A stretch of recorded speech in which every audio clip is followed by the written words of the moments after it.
दोस्तों एक बार फिर से आप सभी का आपके अपने YouTube channel English with Dilip sir में स्वागत है। दोस्तों इस सेशन में हम लोग कॉमेडी ऑफ मैनर्स से संबंधित कुछ सवालों का डिस्कशन करेंगे जो आपके एग्जाम के लिए बहुत ही इंपॉर्टेंट है। तो चलिए दोस्तों, आज का आपका पहला सवाल है कि which of the following plays is not written by Dryden. दोस्तों क्वेश्चन थोड़ा सा कट गया है, लेकिन ध्यान से सुनिएगा। आपको बताना है कि ये जो चार ऑप्शन है इसमें से कौन सा ऐसा प्ले है जो जॉन ड्रायडेन के द्वारा नहीं लिखा गया है। ऑप्शन है all for love, conquest of Granada, the love's labour's lost या टायरेनिक लव। तो दोस्तों लव लेबर लॉस्ट जो है वो विलियम शेक्सपियर का प्ले है। ये जो थ्री है ये आपके जॉन ड्रायडेन के हैं, तो यही नहीं लिखा गया उनके द्वारा। अगला सवाल है कि Dryden's all for love is based on Samson Agonistes, Romeo and Juliet, Caesar and Cleopatra या एंटानियो एंड क्लियोपेट्रा। तो करेक्ट आंसर होगा दोस्तों आपका डी। अगला सवाल है कि one of the following plays is written by Dryden. आपको बताना है कि कौन सा जो प्ले हो ड्रायडेन के द्वारा लिखा गया है। ऑप्शन है the rival ladies, the rival queens, the rivals और द लव फॉर लव। तो लव फॉर लव, यहाँ पे द राइवल लेडीज दोस्तों थ्री का आपका करेक्ट आंसर हो जाएगा ए। द राइवल लेडीज इनका दोस्तों है जॉन ड्रायडेन का। लेकिन हम कहे कि लव फॉर लव, तो दोस्तों लव फॉर लव जो है ये आपका लिखा गया है विलियम कॉन्ग्रिव। याद रखिएगा, अगर हो love for love William Congreve, all for love John Dryden और love in wood, note down कर लीजिए दोस्तों, love in wood, love in wood हो तो वहाँ पे आपका हो जाएगा William Wycherley. Love in wood William Wycherley, love for love William Congreve, love for love William Congreve और all for love John Dryden. तो तीन नाम दोस्तों एक ही जैसा है जो अक्सर आपको कंफ्यूज करेगा। एक बार रिपीट करते हैं, नोट डाउन कर लीजिए।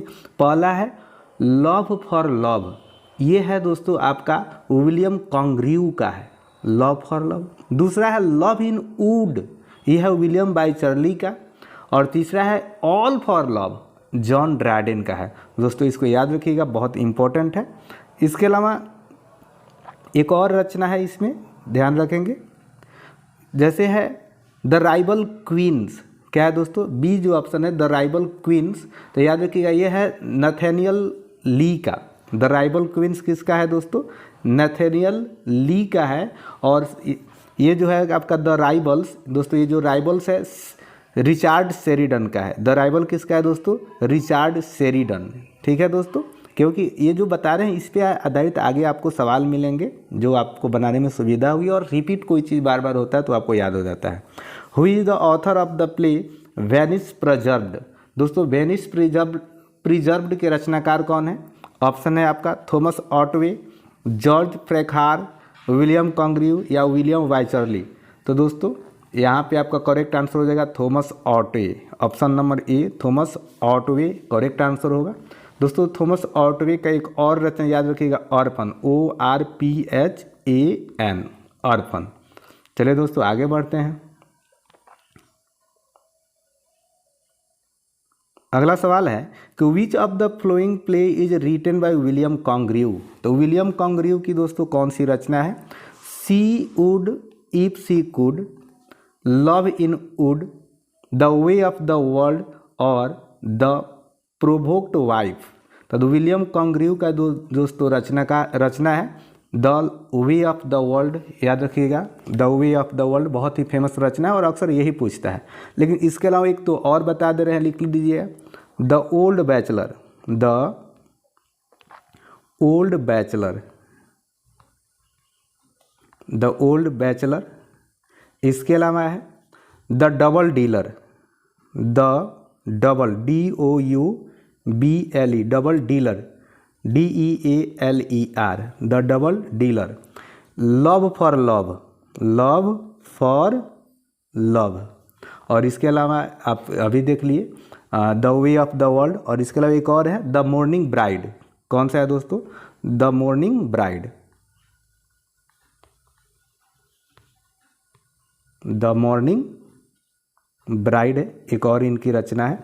तो विलियम कॉन्ग्रिव का जो भी इंपॉर्टेंट रचना है दोस्तों आपको बता दें, याद कर लीजिएगा। तो जो आपका 5 नंबर था इसका करेक्ट आंसर हो गया सी। 6 है कि which of the following play is written by William Wycherley. William Wycherley के द्वारा कौन सा प्ले लिखा गया है?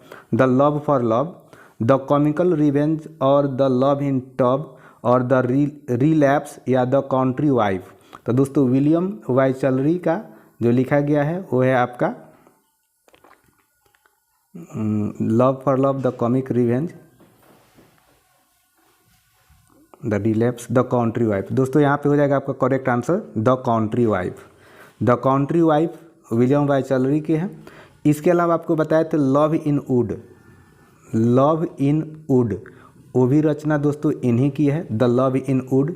फिर है आपका द प्लेन डीलर, लिख लीजिएगा the plain dealer, the plain dealer, the gentleman, the gentleman,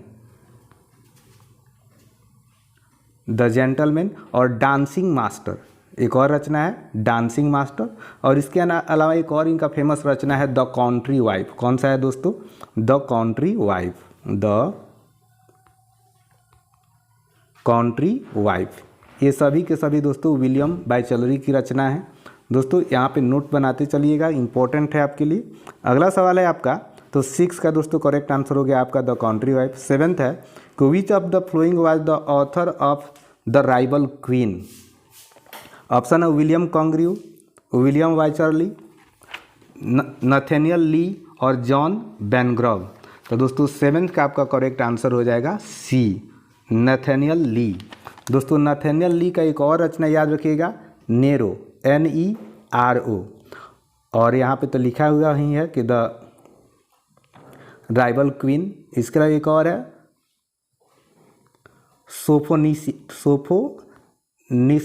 सोफोनिस्बा। ठीक है दोस्तों, तो यहाँ पे 7th का करेक्ट आंसर हुआ सी। आगे बढ़ते हैं दोस्तों। यदि आप इस चैनल पे नए हैं और अभी तक चैनल को सब्सक्राइब नहीं किए हैं तो प्लीज़ चैनल को सब्सक्राइब कर लीजिए और वीडियो अच्छा लगे तो एक लाइक और एक शेयर दोस्तों अवश्य ही कीजिएगा। One of the following restoration playwrights gave a happy ending to Shakespeare's King Lear, identify the playwright. दोस्तों एक इसमें से प्ले राइट है जो किंग लियर का एक रिवाइज वर्जन प्रस्तुत करते हैं और उसमें वो जो किंग लियर है उसको एक हैप्पी एंडिंग प्रेजेंट करते हैं, एक कॉमेडी जैसा उसको शो करते हैं। उस ऑप्शन है थॉमस ऑटवे, नथेनियल ली, नॉहन टेट या जॉर्ज फ्रैकहार। तो करेक्ट आंसर होगा दोस्तों यहाँ पे नॉहन टेट। अगला सवाल है कि Nahum Tate gives a happy ending to Shakespeare's King Lear, what happens the end in this revised version. Cordelia does not die, Cordelia नहीं मरती है, या Lear dies not, Lear does not die, जो Lear है King Lear वो नहीं मरता है, या कॉर्डेलिया मैरिजेज एडगर। तो यही करेक्ट आंसर होता है, अंत में कॉर्डेलिया मैरिज कर लेती है, शादी कर लेती है एडगर से। तो दोस्तों अगला सवाल है आपका कि the theatre were close down during the Commonwealth period. तो दोस्तों कॉमनवेल्थ पीरियड 1642 में आपके जो थिएटर्स हैं वो बंद हो जाते हैं इन इंग्लैंड, और इन विच ईयर वेयर दे री ओपन। तो जो थिएटर्स हैं वो फिर से कब शुरू होते हैं, जैसे तो दोस्तों यहाँ पे आपका आंसर होगा कि जब रेस्टोरेशन शुरू होता है 1660 में दोस्तों आपका ये शुरू हो जाता है थिएटर। तो चलिए दोस्तों आगे बढ़ते हैं। अगला सवाल है कि Zimri duke of Buckingham is a character that appears in Dryden's, MacFlecknoe, Absalom and Achitophel, the medal या द रिहर्सल। तो करेक्ट आंसर होगा दोस्तों आपका एब्सलोम एंड एचिटोफेल। याद रखिएगा जिमरी एक कैरेक्टर है इसका।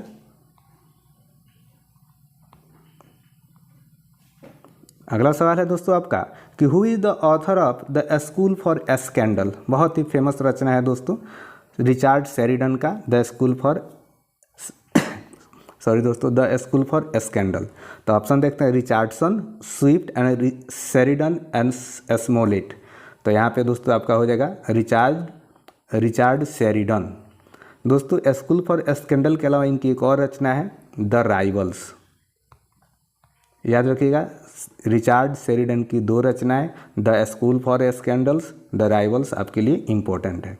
अगला सवाल है ड्राइडेंस मैकफ्लेक्नो इज अ सटायर ऑन। दोस्तों जॉन ड्राइडन का जो मैकफ्लेक्नो है ये एक सटायर है और ये किस पे है, थॉमस ऑटवे, कॉन्ग्रिव, सैडवेल या वाइचरली? तो दोस्तों करेक्ट आंसर होगा आपका C. Jack Absolute is a very important character in Congreve's the way of the world, John Vanbrugh's the provoked wife, या शेरिडन्स राइवल, या इथर्ज कॉमिकल रिवेंज? तो दोस्तों 40 का करेक्ट आंसर होगा आपका रिचार्डसन का जो राइवल्स है उसी में आपका एब्सोल्यूट एक इम्पोर्टेंट कैरेक्टर है, Jack Absolute. Who stoops to conquer in Goldsmith's? She stoops to conquer. Miss Hardcastle, miss Neville, Mrs Hardcastle, या मिस बर्मिड? तो करेक्ट आंसर होगा आपका दोस्तों यहाँ पे ए। आगे बढ़ते हैं।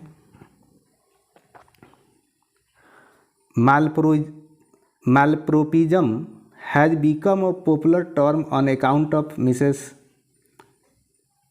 Malprops' funny dress, her peculiar mannerism, या her outrage on language, या her foolishness desire for dominance?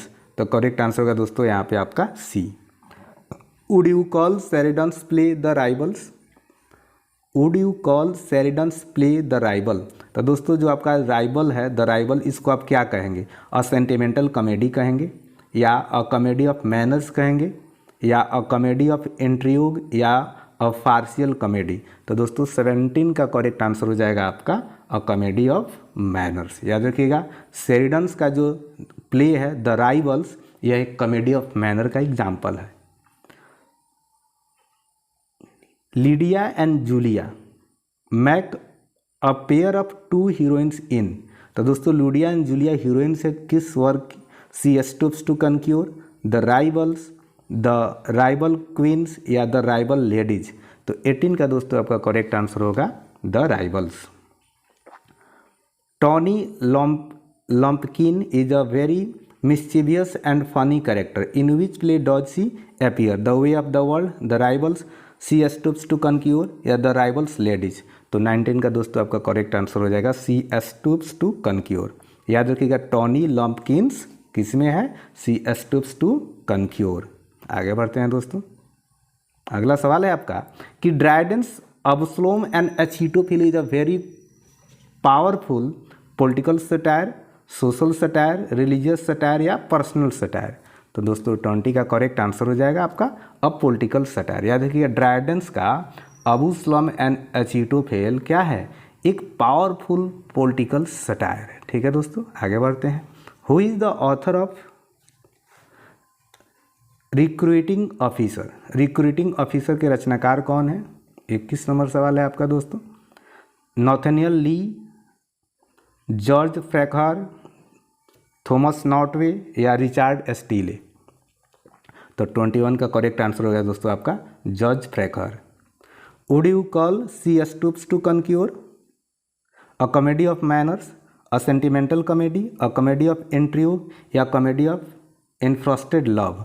तो दोस्तों यहाँ पे हो जाएगा अ सेंटिमेंटल कॉमेडी। तो सी स्टूप्स टू कनक्योर क्या है? एक सेंटिमेंटल कॉमेडी है। She would if she could by George Etherege was a very popular comedy. It was written in blank verse, heroic couplet, mixture of prose and verse. दोस्तों इसका answer clear नहीं हो पाया, एक बार देख लीजिएगा। ऐसे आंसर जो दिया है दोस्तों प्रोज, लेकिन थोड़ा इस पर डाउट है, इसलिए इसके बारे में मैं कुछ नहीं कर सकता हूँ। अगला सवाल है कि who wrote the plain dealer? Farquhar, Otway, Congreve, या वाइचरली? तो दोस्तों 24 का करेक्ट आंसर हो जाएगा आपका Wycherley. Who is the author of comical revenge? Otway, Etherege, Sheridan, या गोल्ड स्मिथ? तो हो जाएगा इथरेज। तो दोस्तों इस सेशन में हम लोग 25 क्वेश्चन का डिस्कशन किए हैं जो आपके लिए